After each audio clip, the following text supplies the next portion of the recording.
بسم اللہ الرحمن الرحیم۔ اجمو ایک غریب شخص کا اکلوتا بیٹا تھا۔ 17 سال کی عمر میں قتل کا الزام لگا اور عمر قید کی سزا ہوئی۔ 40 سال جیل میں کاٹنے کے بعد ایک دن اجمو کو عدالت نے یہ کہتے ہوئے بری کر دیا کہ تم بے گناہ ہو۔ اجمو کمرہ عدالت میں جج کے سامنے بیٹھا تھا۔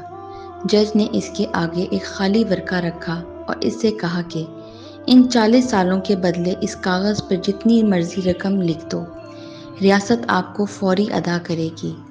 جانتے ہو اجمو نے کیا لکھا؟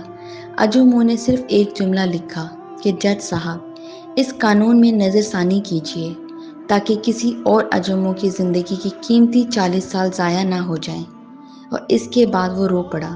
اس کے ساتھ ساتھ کمرہ عدالت میں موجود حاضرین کی آنکھیں بھی اشک بار تھیں۔ آج بھی ہماری جیلوں میں کئی بے گناہ قیدی سزا کاٹ رہے ہیں۔ ضرورت اس امر کی ہے کہ ہمیں اپنا سسٹم بہتر بنانا چاہیے تاکہ کوئی بے گناہ انسان کی زندگی تباہ نہ ہو۔